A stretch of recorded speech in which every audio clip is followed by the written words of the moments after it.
Tu sunnah.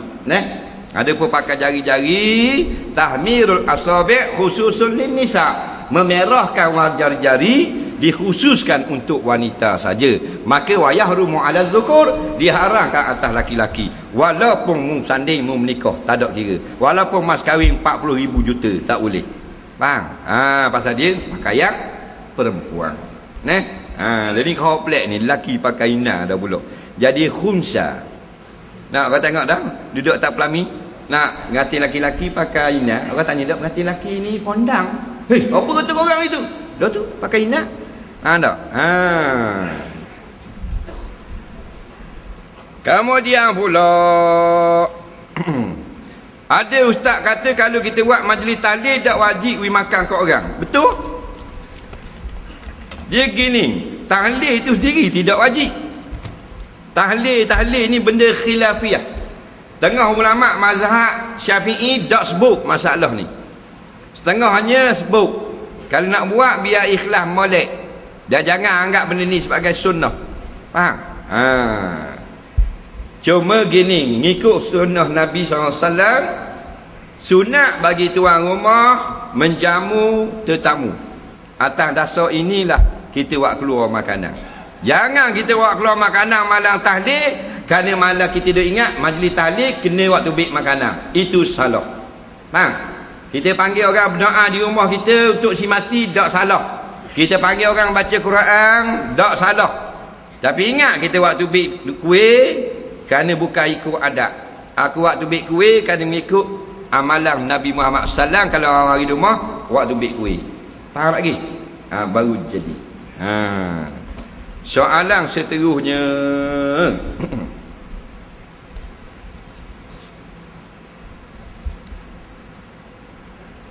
Stand kaki motor saya terkena tahi anjing. Lalu saya sembuh dengan air. Percikan air basuh kena pula body dengan seat motor. Saya tengok tak ada pun kesal tahi pada body dan seat motor. Lalu saya siram air pada body dan seat motor. Kemudian saya pun duduk atas seat yang masih basuh itu. Kira lekat tak kisah. Tak lekat tak kesang tahi itu pada seluar saya. Gitu. Baik, dia ni berhenti motor mak lepik. Berhenti motor, parking motor, pergi makan roti canai. Siapa kat motor sudah makan, tengok betul-betul stand duduklah tahi anjing. Faham tak? Jadi dia pun balik basuh. Bila basuh ngecik pula air pada kosing trailer mu. Faham tak? Jadi seat ni bukan bahasa Terengganu. Orang lupa panggil seat. Betul tak? Orang Terengganu panggil kosing. Kalau benda tu jenis duduk seorang kecek itu dia panggil sailor. Faham tak? Kalau jenis panjang orang panggil kosing. Jadi motor sailor ke kosing? Kosing. Balik mulalah Terengganu kita. Jangan main seat gitu. Seat tu sakit.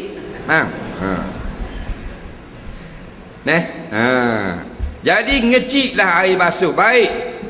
Setengah ulama fiqh mengatakan jikalau kita menjirus itu terus kena kepada najis lalu terpercik air daripada najis itu kita tengok direct kena kepada seller, maka kena basuh belaka. Tapi kalau kita basuh air hak mana tak tahu, sama ada air yang kena di najis terus ngecik naik di seller, atau air yang kita sembuh tu tepi dia tu kena ditokak hak kosong naik kena di seller, tak tahu, maka hukumnya tak wajib basuh. Faham? Jadi hak wajib basuhnya iaitulah dekat hak kena najis tu sahaja. Tempat yang tak ada yakin kena najis tak wajib basuh. Lagu mana cara terbaik? Jiru dengan air biasa sahaja. Bagai yang kena najis setelah buang najis, basuh dengan air tanah sekali dan air bersih 6 kali. Soalan seterusnya.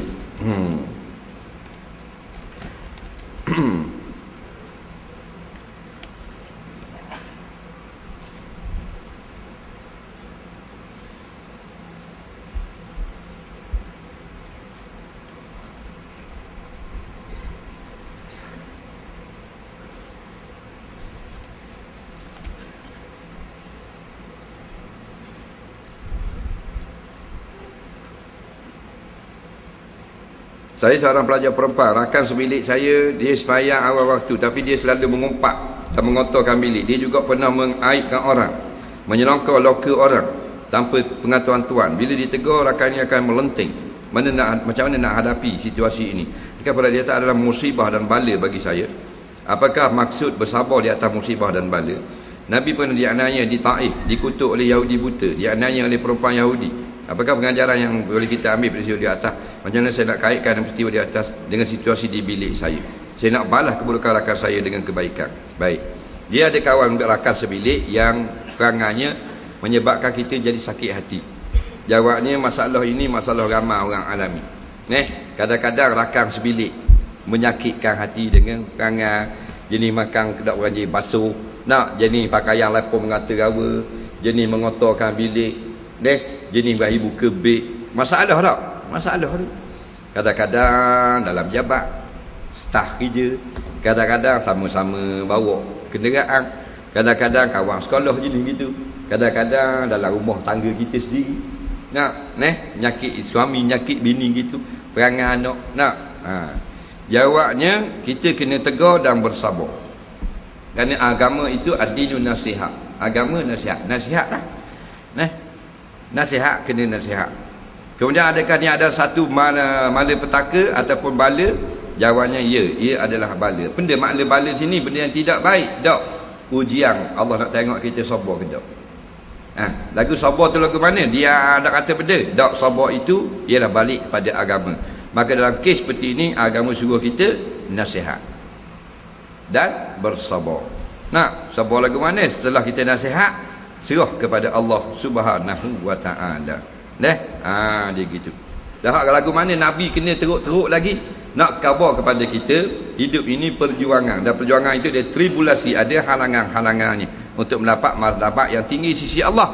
Maka ditunjukkan orang yang paling tinggi martabat demikian rupa mendapat bala dan ujian. Diuji begitu rupa. Nabi pelakong batu petoh kepala-kepala, kena simbah najis tengah mayat, kena kutuk, kena maki hamu. Jadi kita tak payah kita rasa berat sangat bila kita terima ujian, kerana kekasih Allah lebih berat daripada kita. Jadi benda-benda lagu ni kalau ada dalam kehidupan, kita sentiasa berdada lapang balik kepada Allah, dan kita kadang-kadang seronok dengan ujian-ujian Allah tadi, kerana dia membuahkan martabat yang tinggi, bintang yang bergemerlapang di sisi Allah Taala. Soalan yang terakhir pada malam ini, hak tak ada kita jawab lain kali pula. Bagaimanakah sekiranya sekarang itu mati dalam keadaan dosa syirik, bolehkah ditanam di perkuburan Islam seperti Muslim lain? Saya berniaga baju, saya ada dah banyakkan baju wanita saya jual, dedah arak yang dibeli wanita. Bagaimana? Dosa tak? Dosa dedah arak tu dapat ke saya juga ke? Baik. Soalan yang terakhir pada malam ini. Dia ni kata kalau orang yang mati dalam syirik, bolehkah tanam di kubur Islam? Jawabnya, jikalau dana zahir diketahui orang tentang dia sudah terbatal akidahnya, tak boleh. Hukumnya haram menanam orang kafir di perkuburan Islam, tak boleh. Dan jika telah ditanam, hendaklah digali semula. Adapun syirik yang tidak diketahui, maka kita tidak tahu, maka kita amalkan syariat. Kita nampak dia orang Islam, maka kita amalkan, iaitu yang kita nampak sahaja, iaitu tanam di kubur Islam, kita tidak berdosa. Contohnya dia tak beriman dengan Allah, dia kata mayang ni tidak wajib, dia kata tu gigi Mekah tu bodoh belaka, jadi kafir lagi tu. Tu kalau ikut Quran tu kita akan jadi mundur. Tapi kita tak dengar cakap gitu, dia pegang gitu, maka kafir tak lagi? Kafir dah lah. Sisi kita mulai-mulai ada bagi tahlil, bagi apa. Jadi kita tahu tak barang dalam hati? Tak. Allah saja yang mengetahui. Kita tahu hak zahir, maka tak boleh kita nak seka buruk. Kita bukan Tuhan, maka kita tanam di kubur Islam macam biasa, suatu kewajipan fardu kifayah. Mandi kapang, sembahyang tanam.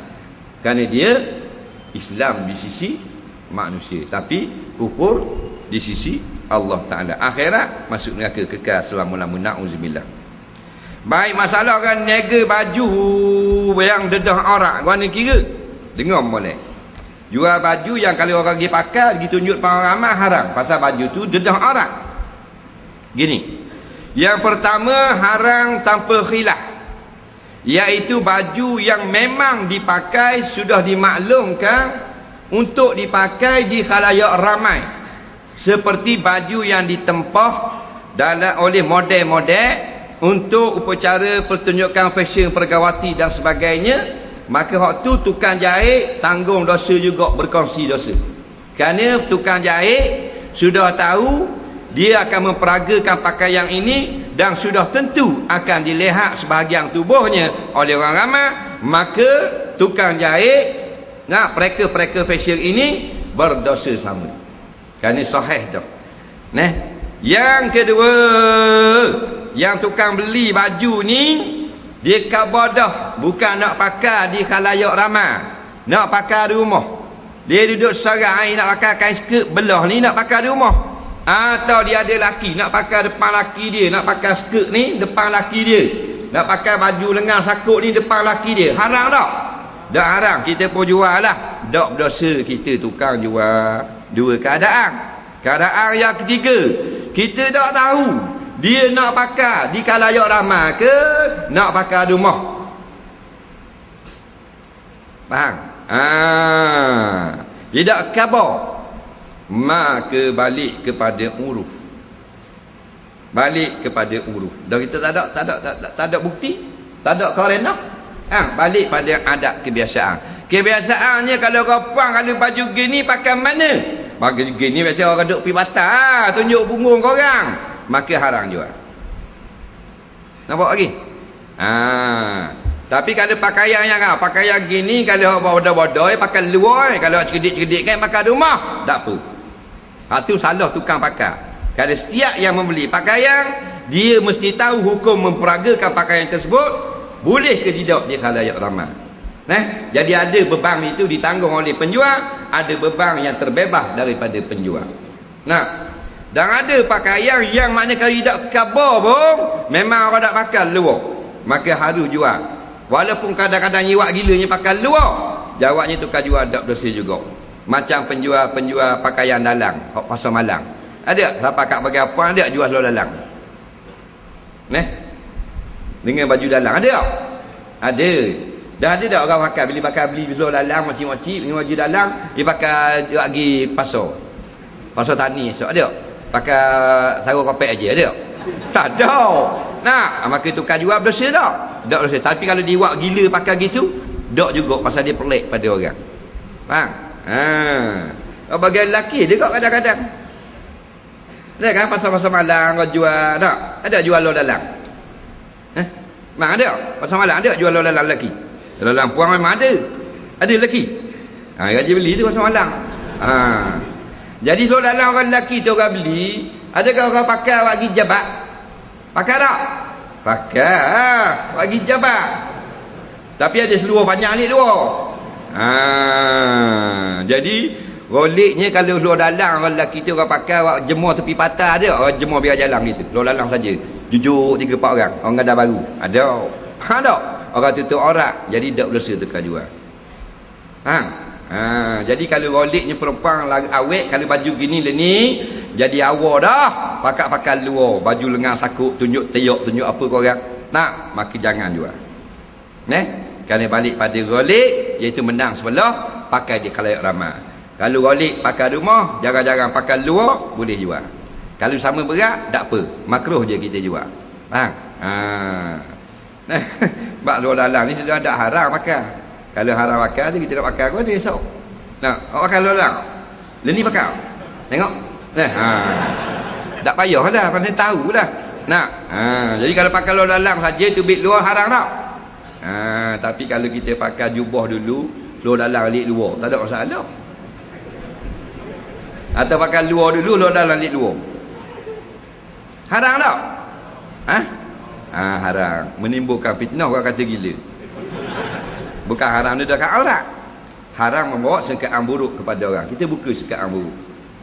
Dia pakai luar panjang lik dalam. Pakai baju meja masuk dalam, tapi pakai luar dalam lik luar. JKK. ada anak itu pula. Wallahu a'lam. Bismillahirrahmanirrahim. Allahumma anfa'na bima 'allamtana wa 'allimna bima yanfa'una. Rabbana atina fid dunya hasanah wa fil akhirati hasanah wa qina adzabannar. Sallallahu sayyidina Muhammadin wa ala alihi wa sahbihi wasallam. Walhamdulillahirabbil alamin. Assalamualaikum warahmatullahi